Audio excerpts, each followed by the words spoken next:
Hello, everyone, and welcome to another spooky edition of the Criterion Connection, week 2 of Halloween month. I'm Wade, And I'm Joe. and we are going to France, another French movie, 1960s Eyes Without a Face. We're doing this movie. It's been like on my watch list, personal watch list for like, I don't know, 5 years. When did we start this show? It's hard to start this. It's pretty self. The title is pretty great. Eyes Without a Face. It pretty much sums up the entire movie on the plot. You kind of know what you're getting into, but I guess in 1960 you did not know what you're getting into because that opening credit scene was just that music is way too unsettling. Yeah, the music in this is pretty great. The music in it, yeah, it sounds like a weird. Yeah, it's got this like kind of Wicked Witch of the West from Wizard of Oz feel with like offbeat carnival music. It's just really unsettling and it's dark and it's just it really kind of and they play it throughout the whole movie, like bits and pieces, and you're like you always have this unsettling feeling in the pit of your stomach of like what is going on with this. Mm, The movie's pretty self-explanatory. Honestly, like I thought the plot was pretty solid to where like you knew what was going on. It didn't drag too long in certain places. It was a brisk like I think 80 some minutes. Like felt the plot was kept going and you really feel for a lot of the characters. Not the doctor, of course. The doctor is not the greatest person. He's well, very I still think he's. I don't think you're he's not unable to be compassionate towards him. Like you can understand his motivation. yeah. It's not like he's a mad scientist doing mad scientist things. He has a legit reason. I just think he's very kind of cold at times to people. Hmm. Um, he's not as relatable as like the other characters, like Christine or Louise. Louise feels like she's very like she sold her soul a little bit because of what he's done for her. She feels like she'll do whatever he wants because she's indebted to him.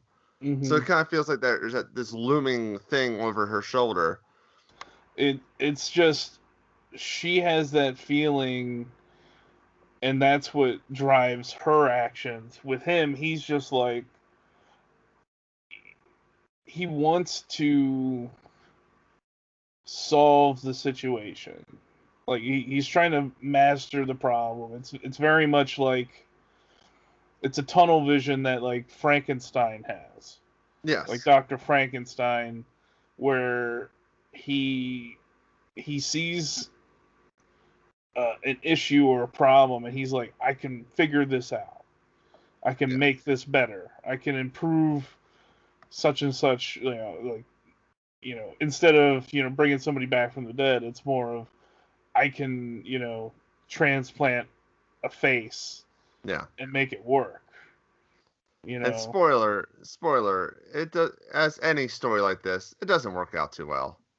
Yeah. I don't think we can put that in the spoiler section. It's more of I mean, you kind of know but these not mad scientists, but you know these scientist tales of it Mhm. never really works out the way they want it to. Well, no, and the problem is, you know, that's where like ethics comes in, where, um, like in order to try and solve the problem, it needs a trial and error process. But at the same time, his trial and error is killing people, is hurting people. Yes. It's we're dealing with Christiane who has this disfigurement, and at a certain point she's just like, I'm tired of dealing with this. I'm tired of being cooped up all the time. Like just let me like die. Yeah. And he's and in his defense he's going, no, no, no, I can fix it. I can fix it. Yeah, it's his You know. daughter. Yeah, it's his daughter. He doesn't want her to die. He wants to give her a better life. And it's all he it's not even like there's a bit of hubris in there, but it's not like, like with Dr. Frankenstein, it's not like I'm going to solve this riddle of life and death. It's like, no, I could figure out how to transplant a face. I'm a plastic surgeon. I can do this. Yeah. You know, and in his defense, Louise is a, somewhat successful step in his story. Yeah. And I it mean, leads him to believe that he can do it. too bad, like, the movie Face Off didn't come out around this time, because he would probably had a better shot just watching, oh, wow, that's how you do it. Okay, I can make her look like exactly like Nicolas Cage. Cool. Yeah, Um, but it's this movie. It's brilliant in the setup because every character does what they would logically do yes. in their situation, and just there's a couple things where like somebody gets a little bit more desperate. Like the doctor gets a little desperate by abducting and killing these women to to to do the face transplant. Like outside of that and like Louise being okay, but still it's like very much like, well, Christiane would like go crazy, being alone, having to wear a mask all the time. Yeah. Jacques would call the police, as soon as he heard her voice for the first time since she was declared dead. You know, it, the doctor would cover his tracks that way to try and throw people off that scent. Yeah. In the very because it's one of the great openings. Oh yeah, Uh, it's almost like a perfect opening to show the stakes. Like, it's dark out. It's gonna be foggy and dark. So the idea of a morale is kind of grayed out. It's very foggy. mm-hmm. Um, it's a rush because it's a very prominent thing, and also she's in trouble. Like, Luis is like running away from someone or trying to be incognito, and there's like a slumped body in the back. So you already have a kind of idea of morality, you have an idea of the direty of the situation, and also there's dead body in the back, so it's going to be somewhat horror. And I love there's this one really cool shot where they use the rear view mirror. Um, Yeah, and it has those little touches that just sets it over the yeah, the top. rear view mirror that reveals the body, so it's gradually showing you everything in the first like 2 minutes of the movie. I will say the Christiane's like porcelain mask, I believe it's porcelain, um, is pretty unsettling. But when she gets the somewhat new face until it rejects, Mm-hmm. I feel like that's more unsettling than the porcelain mask. Her actual face. I thought it was like, because she had this look in her eyes and she could not really smile, and she still had the mask expression, Yeah, and I mean I thought that's that a was credit unsettling. to the actress. Yeah, like, I was like, please put the porcelain mask back on, because you're more unsettling with a regular face. Yeah, because That's not saying she's ugly or scary, because she's not good looking. It's more no, of it's it's how, yeah, you're basically, you see she's that able mask, yeah. she captures a very haunting expression. Yeah. Where it's she was able to pull off this uncanny valley feeling without having like any like prosthetics or something like that really. Yeah. Like she's able to do it with her actual like face, the looks with her eyes, Yeah. and she's able to pull that off. Just it's it's really a testament to the way she's able to emote. Yes. It's crazy. It's also because, deep down your mind, that's not her real face. Mm-hmm. And also, like, you see her disfigured face, but I like how it's somewhat blurry, Mm-hmm. maybe to hide the edges of it, which I think is pretty smart. And having it as the girl opening her eyes and it's her POV, she could be groggy, so it'd be okay to be a little blurry. So I thought that was a pretty smart idea. Another thing I thought was really really smart was they established Louise's scar, and she Hmm. has the pearls, Yeah. and there's a big payoff with the pearls, Oh yeah. and I thought that was like creme de la creme. Like that is pretty good storytelling. When of course, whoever wrote it, like they're thinking, okay, this is gonna happen, so let's put something there to hide an edge or something. Well, Like no, I I, think, I think this is based on a book. yeah, you know what I mean, like kind of like, well, whoever wrote it, it's either the book on or maybe the screenplay added that little touch of the pearls.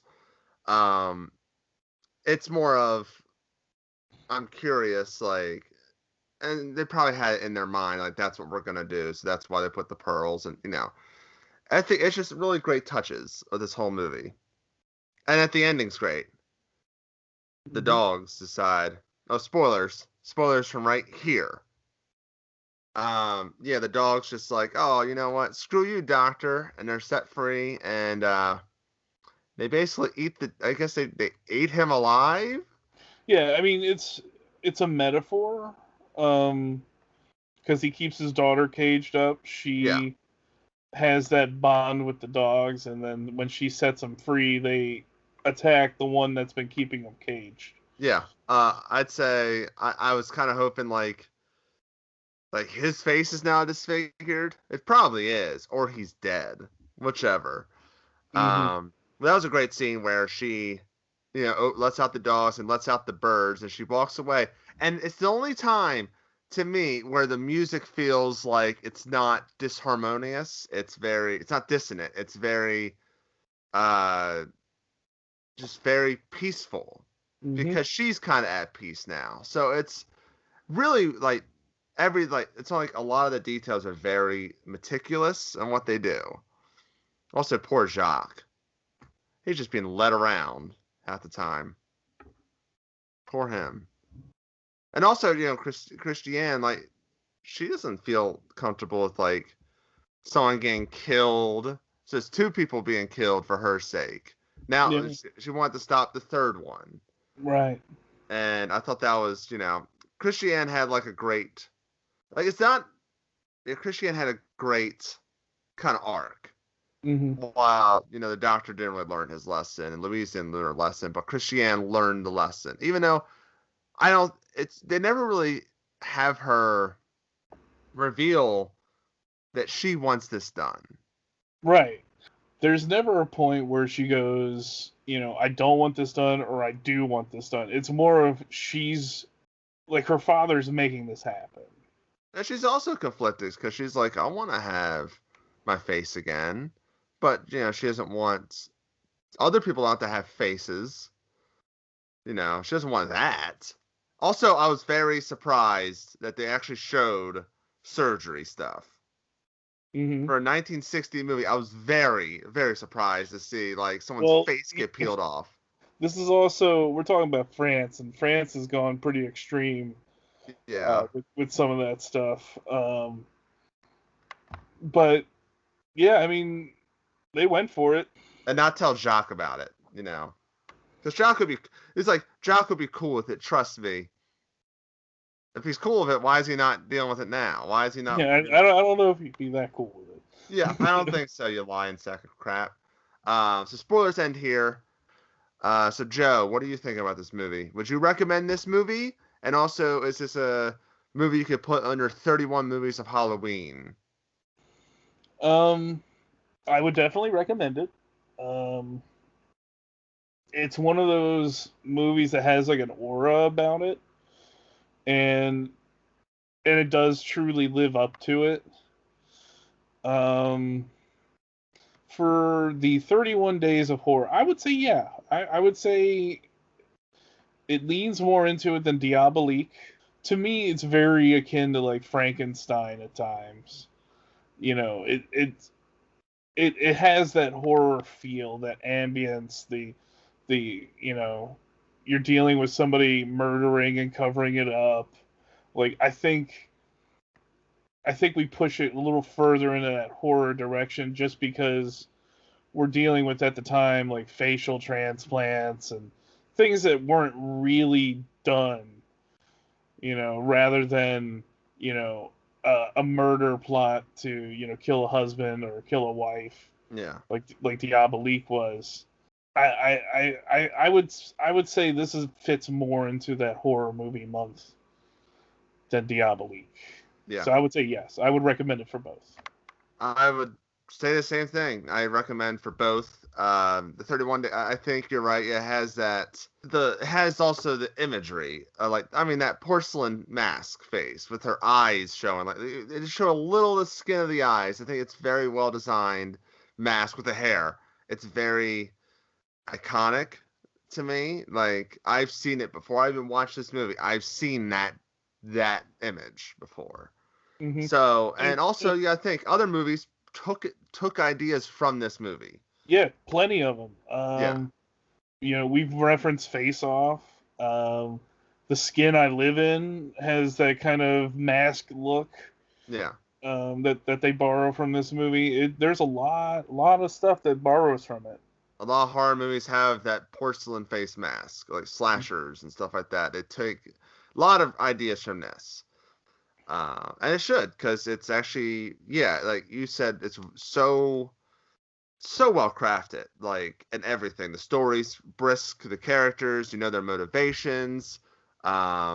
Everything had, like, the beats kind of make sense. It's not like we're like, oh, like, it would have fell apart if, like, there's 3 victims that he deals with, like the one in the beginning, the one with the transplanted face, and the one at the end.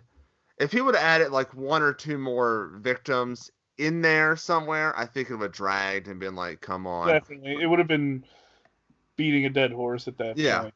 It seems like they picked the perfect amount. Yeah, 1 victim, 1 act.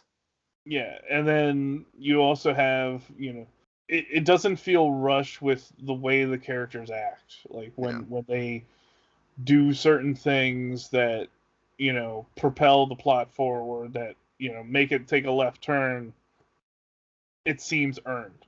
Yes. With Christiane, kind of slowly losing her mind. Yeah, so that's our thoughts on Eyes Without a Face. Yeah, so let us know in the comment section below. Like, subscribe, share, keep sharing these videos, and the word of Criterion Connection. And follow us on Letterboxd. My personal Letterboxd has a list of all the Criterion movies we have done. And just, have a little game. There's percentages you could do. Like, okay, for me, I've seen 100% of the list, obviously. But how many have you seen? Let's have a game here also, so you can watch more videos and more content, because we're putting out to you guys for free. So until next time, I'm Wade. And I'm still Joe. And we will see you later.